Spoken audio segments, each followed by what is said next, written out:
Hey, welcome to day 30 of my Camino journey. And this is just a day before the end of the journey. I completed the entire Camino in 31 days, and that was with 3 days of rest. But today has a special significance, this day 30, because it's the day when I walked the longest stage of any of the days, and 38 miles.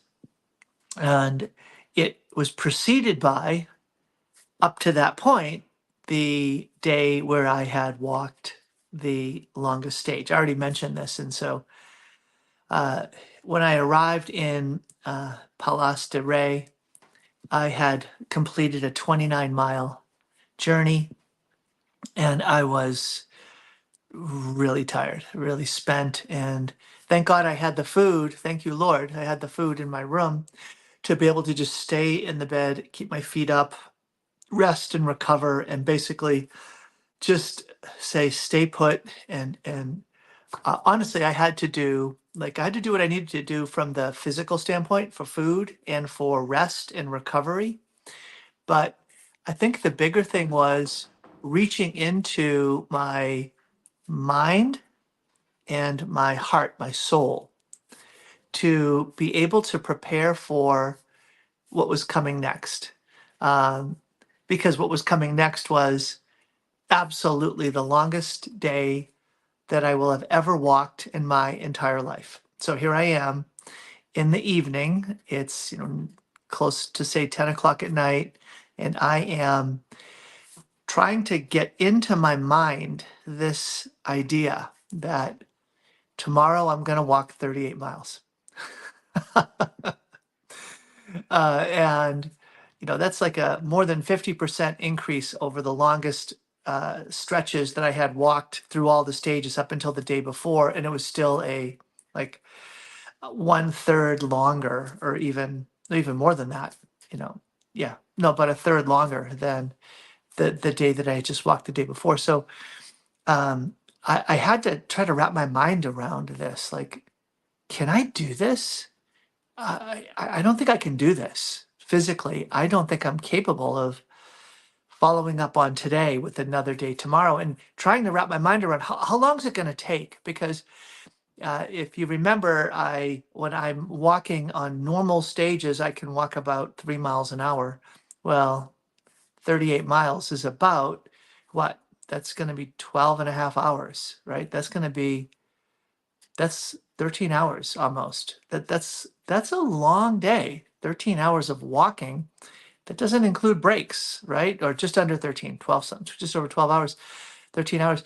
And with breaks, I'm thinking, okay. And I looked up the place I was going, and they have their check-in ended at 6 in the evening. So I'm like, okay, I've got to be there before 6 in the evening, or I risk not being able to get my room. And so I'm thinking, okay, well, what time do I have to leave? And well, the answer was 4 o'clock in the morning is the time I have to leave to be able to put in a very solid, consistent, extended day of 3 miles an hour for over 12 hours. And to give myself just that buffer to be able to rest and eat and take a quick break, and just a little bit of extra buffer based on, if the roads are hard, or the climbing, or the through the woods are difficult, or because of the weather. Oh, I forgot to mention that the weather forecast for the day was rain, pouring rain. And as I'm sitting there looking at the weather forecast at about 10 o'clock at night, it's pouring rain out. It had been raining for hours and hours. So here I'm in this place. Okay, how am I going to do this? Well, I'm going to share with you the story of how I did it. And it involves six different elements. Six different elements. And these elements are going to be relevant for your life of faith, and your journey in life as well, as just helping me like figure out how am I going to get there. So the first was, well, actually, to be practical, right? So to be practical, it was, I need to break this day up into stages And one of the things that I knew was, okay, I have been able to do 24-mile days leaving around 8 in the morning. So I'm thinking, okay, if I can get close to 24 miles left in my day by 8 o'clock, then I'll be able to make it. I'll be able to make it. And so 24 hours, I mean, 24 miles beginning at 8 o'clock, that's 8 hours. Okay, that's 4 o'clock with a little bit of break, 4:30. That'll get me close, or say 4 o'clock. That'll get me 24 miles if I can do that. But all I have to do then is to mentally say to myself, let me crank out 12 miles or at least 10 miles. Uh, now, what was it? 12 miles. Yeah, let me crank out 12 miles between 4 and 8 in the morning.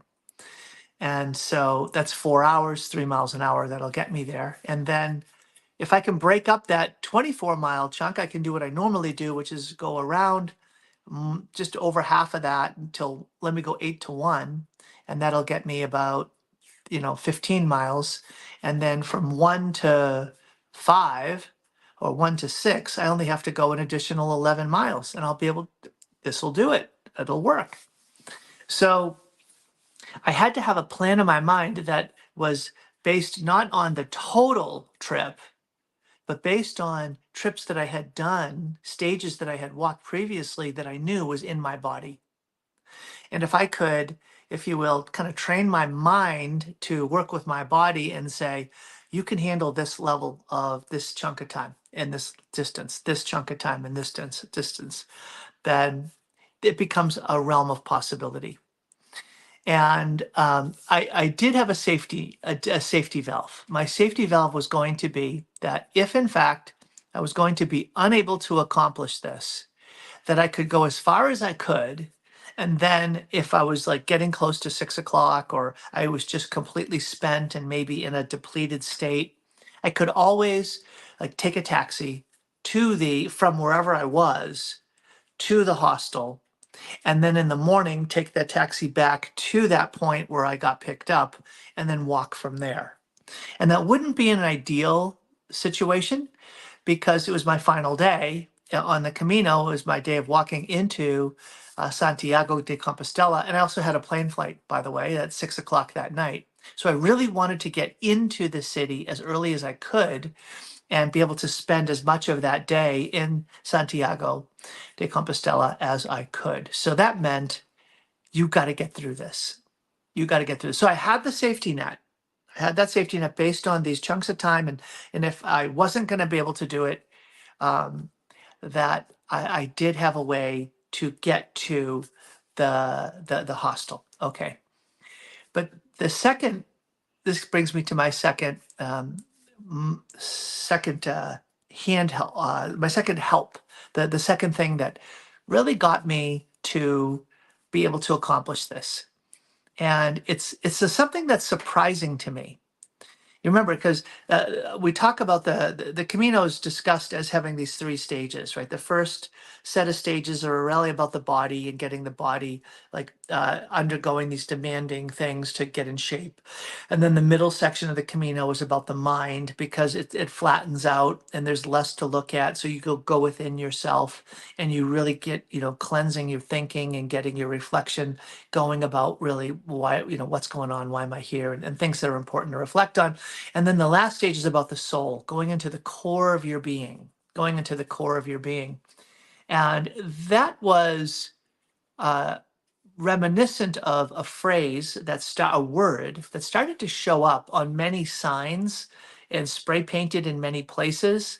And it was the word ultreia, ultreia.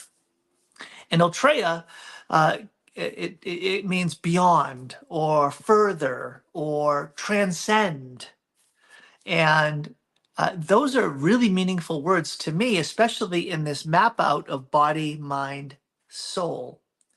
It's actually reminiscent of the interior journey, that the way that you go beyond this world, the way that you transcend, you go beyond, you go further. The way that you transcend to the world is not by going out into the world, but by going deeper within yourself. The deeper you can go within yourself, from your body to your mind into the core of your being and your soul, you then break through to a level of transcendence. And so, in seeking his face, in pursuing this path of prayer and penance, and striving for this 10x life, and looking for a catch, and a superabundant catch that is amazing and shocking, it's about striving to go within myself and deeper within until I go beyond myself to God. And so, one of the sources of motivation for me was a word that was spoken to me, a word of encouragement, a word of inspiration.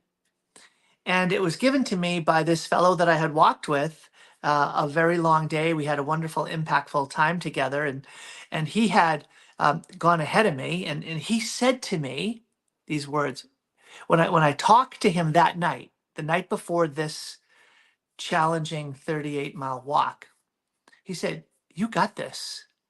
Oh, I believe in you. Oh, I walked with you. You can do this." And I coach, right? I coach basketball. I've coached for years. I watch many coaches. I've done executive coaching, and routinely am encouraging folks. But in my own life, someone encouraging me, I didn't really expect that someone's words of belief in me would have such like a deep impression. It would make such a big impact, but it did. It really did. And I like leaned on his phrase, his sentence to me. I leaned on that word. I stood on that word, that word of saying, "I believe in you. You've got this. You go for it. I'm proud of you already. You are going to do this." That had a greater impact on me than almost really any of these other things that I'm going to tell you, like the fact that I chunked it out practically. And then some of the other things that I'm going to share with you, like a very practical one, that I made sure that I had enough food that wasn't going to overwhelm my backpack, like my day pack, with a lot of weight, but that I would access food along the way to be able to make sure that I could take in nutrients and water to be able to fuel my journey without having to take a lot of time. And so I needed to have those quick access to healthy fruit or some meat and cheese and some water to be able to give me some strength to push forward. So very practical there. Then also practical, I had some Advil to be able to deal with any bodily aches and pains, especially in the feet. And so I took that in the morning, and then I would take it again in the middle of the day and towards the end of the day, just to be able to help me overcome any bodily, physical, pain, suffering that was associated with such a long walk. But more impactful than all of those things was, in fact, "I believe in you." Okay. So there were a couple of other factors, though, that also showed up. And the first one was the weather. And you might remember I just said, well, it was pouring out. Well, what ended up happening was that without an alarm clock, I woke up and it was 3:23 in the morning. 3:23 in the morning. Just I woke up. And that's not too surprising because I have not slept well on the Camino in the different beds I was in. And so I woke up at 3:23, and instead of rolling over and saying, "I'm going to go back to sleep for a couple of hours," I kind of, it came to me, you know what? I'm going to do this. I got this. And so I got up and packed up my stuff. I ate a little bit, and it's pouring rain out, and I am going for it. And so 4 in the morning, down the stairs, out the door. Once I go out that door and that door locks behind me, ain't no going back. There's no way I can get back in because I have to leave the key to my room inside, and that door locks, and it's locked. So I know once that door shuts, I'm all in. And so I make my little video to my family and say, I'm off, I'm going, here we go. And oh, by the way, they don't know that I'm actually going to be home in 2 days. But they still think I'm going to get home in 5 days. But I was surprising them. And that's the reason for this really long walk this day, was getting home sooner for my family. And so 4 a.m, go out that front door, and it is pouring rain. It's also pitch black. Now I'm in an inhabited area, so there's some street lights, but I'm gonna quickly, within a mile or so, be out of the town, and I'm gonna be into the trails, the woods, the uphill and the downhill. But it's pouring rain out, and it's been pouring for 12 hours or longer. So that means puddles, that means mud, that means slippery, that means the inability to really tell, like, where's it deep and where's it not, and having to be very careful. And oh, by the way, I don't have a headlamp. I'm using my iPhone flashlight to be able to provide light for me once I get through the town. And again, it was about a mile, and now I'm out, and I'm starting to get down this very dark path that is streams of water and rocks on the trail, and I don't know the makeup of how long this is going to go on like this. And because it's pouring out, guess what? I'm soaking wet. I am soaking wet. I've got on these light pants for hiking. My shoes are already just waterlogged, and it's 4:15, and I'm thinking, I'm gonna go 39 miles today. I got this. Let's go. So, in order for my iPhone to not like short out because of the wetness, I have to have it inside a sandwich bag. So I have it in a zipped up sandwich bag, which makes it even that much more complicated for me to shine it. And because I have to shine it with my hand, I can't use my hiking poles to help stabilize me. I've got to carry the both poles in one hand. I'm shining the light in the other, and I'm making my way slowly but surely through these different trails, down and up through the woods, and again with water streams going down these trails. And that went on for 3.5 hours. 3.5 hours through the hills and trails, ups and downs, with occasional, very short interruptions with like tiny, tiny little hamlets, not even like full towns, just a handful of homes through that area, then back into the woods.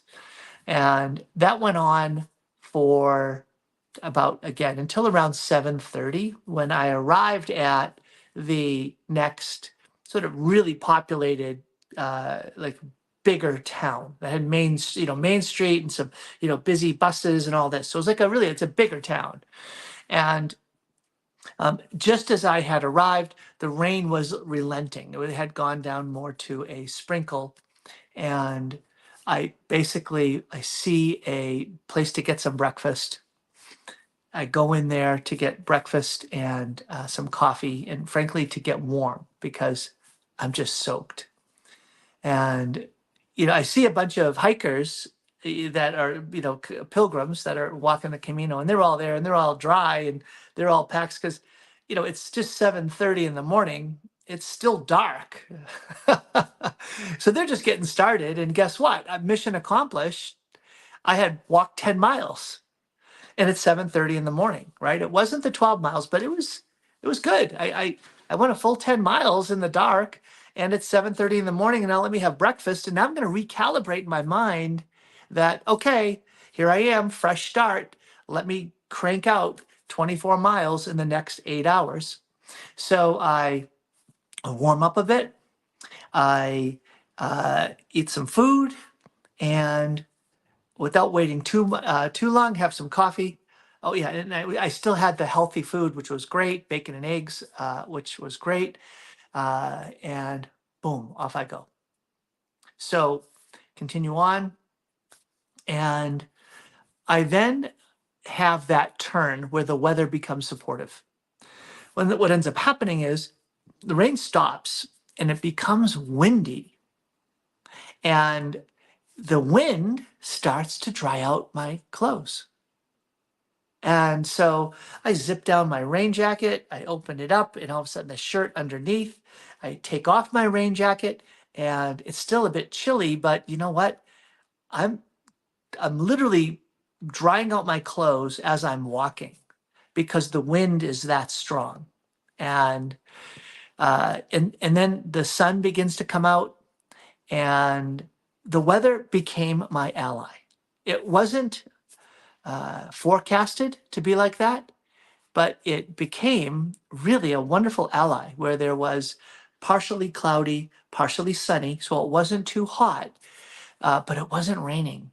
And it became a wonderful gift to me to be able to hike during the course of this day, with the weather aiding me rather than holding me back the way it did in the first 3.5 hours. This then led me to the next, which I think is now the fifth, right? So the first one was my practical planning and staging this in a way that was related to what I knew. The second was that word of encouragement. It was really the most important one, but that word of encouragement. The third was that practical planning around making sure that I was going to access food at the right points and being able to get food in a way that was going to be super helpful. The fourth was having that medication to make sure that my body was going to be taken care of in terms of aches and pains. The fifth was the weather, right? So this weather now becoming an ally to me. And the sixth, and there's actually seven. So the sixth was the people. So in the course of this stage that I'm walking, and I'm actually walking 2 stages today. I'm walking 2 stages. If you remember, the path from Syria to Santiago is much more crowded. So now I have the the gift of these other hikers, these other pilgrims that are on the path with me. And so while it was very commonly the case that I could hike for hours in earlier stages and see no one, or see someone and then eventually catch them and pass them and move on, or in some instances, much rarer, that they would catch me and then move on.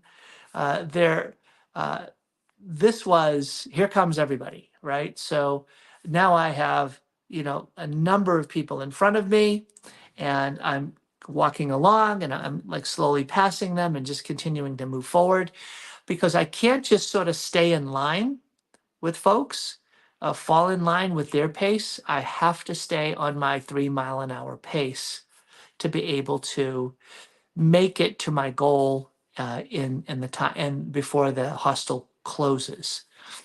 It's check-in period. So the people were such a great help because the idea that I'm not doing this alone, the idea that there are others who are walking the same path was really wonderfully helpful. And especially as the day went on, because as the day went on, like if I'm walking with people that had started back as far as I did, they would stop off. They would be finished because they're not going 38 miles. So they'd stop off at 15 or maybe 20 or maybe 24, but they're done. So what's happening is I'm catching the people from the previous stage, or sorry, from the next stage. And so I'm able to leverage their own commitment to get to the town that I'm going to get to be able to kind of slingshot me forward when other people, if I was just staying with them from my stage, they'd be tiring out, slowing down and stopping. I'm able to hook on to the next group and be able to be carried forward. It's kind of like a relay race, but I have no one to hand the baton to. And so I found it so helpful. And honestly, here's the funny thing. I didn't talk to anybody that day. It was the longest day. and I passed the most people in the course of that day, but I had no significant conversations over the course of that entire 38-mile stage. Instead, this is the last thing that I used to help me be successful, was ultreia, transcend, by going within. Now, the first way that I went within was through prayer. So in that entire 3.5 hour period that I walked from 4 in the morning until 7:30, I prayed. So I got a wonderful foundation for my day, praying the rosary and then praying for people for the entire 3.5 hours. That was a beautiful gift to me. And what did it do? It kept me in myself. So even though I had to pay attention to the realities going on around me, I was continually going within, going within, and focusing on reaching the Lord who was beyond, the Lord that is transcending this world, to come and be with me. This then led me to another way that I leveraged the support of going within, and that was through podcasts.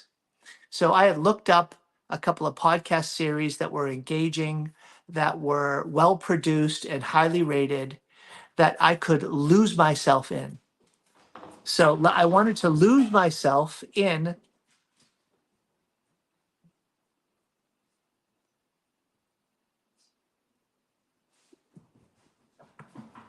Sorry, I've got some. All right, sorry about that. My wife came home. All right, so what I ended up finding was a compelling podcast series that had episodes that were more or less, 45 minutes to an hour each. And it was, 15 sessions, 20 sessions long, 20 episodes long. So I knew I wasn't going to run out. And I just started to listen to the podcast. And by listening to the podcast, what was I doing? Again, I was distracting my mind from either my body or from thinking thoughts that would undermine my ability to actually finish this by focusing too much on what I was actually doing. And it was literally that combination of things.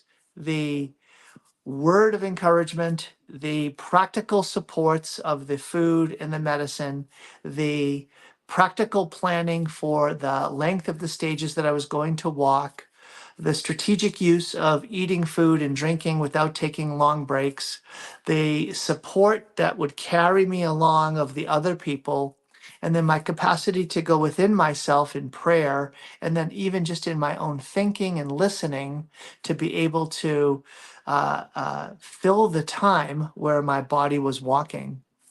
And unbelievably, I made it. I knew that it was going to be, that my hostel was just after the airport. And so I'd be looking for the queue of airplanes coming and landing. And I was able to, oh, there's the airport, and ended up walking all the way around it and then walking into the town. And then once I would get to the town, I would go into my Google map and I would plug in my hostel. That would give me walking directions to it. And now I'm within a mile and then a half a mile, and then I'm on the street, and I stumble into the hostel at 4:45.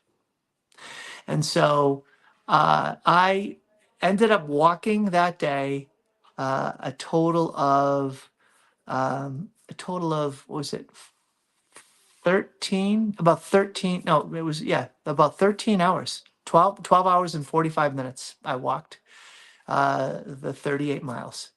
And so tiny little breaks along the way, a matter of a few minutes and a few minutes and a few minutes, several times, but that was it. And by the grace of God and by determined effort, was able to accomplish it. Now, I share this with you. It's kind of a longer story in terms of telling you the endurance that it took to get through this, but I give you those practical aids that I used to be able to complete this, because those are things that will that we should be drawing on when we face tasks that seem monumental to us, that are beyond anything we've done before, that or even just taking them in a much more spiritual sense to transcend. If you're going to transcend this world, you have to go through those three stages, right? There are these traditional three stages of the spiritual life: the purgative, that has to do with the body and getting the bodily senses in order. And then that leads to the mind and is ordering the interior capabilities of our reason, our memory, our imagination, our will. And then ultimately it's getting to the heart, the soul of the person, where the Lord brings us into this transcendent union with God, with Himself. And so, walking those paths draw upon some of those very same uh, practical tips and useful strategies for being able to grow in our spiritual life. We need to build up our endurance. We need to draw on words of encouragement. We need to be able to make sure we have the source of sustenance. We need to be able to root ourselves interiorly through prayer and through thinking on the things that are going to help us advance in the spiritual life, all of those things. And so I got to see it all play out on the last full day of walking, of hiking in my Camino. I did not plan for my last day to be like this, my last hiking day, not at all. I am grateful to the Lord that I chose circumstances that put this enormous challenge in front of me, of walking the 29 miles yesterday and then the 38 miles today. And I that's something I'm actually proud of. As just as a physical endurance challenge, to walk 67 miles in 2 days, not on a track or on a flat surface, but through the situation and circumstances that I faced. Wow, wow, that the Camino has had a big impact on my physical abilities, and so I thank God for that, as well as just the total interior that had to accompany the physical exterior. So, all right, well, there you go. I can't wait to share with you tomorrow, which was the day that I walked into Santiago de Compostela. All right.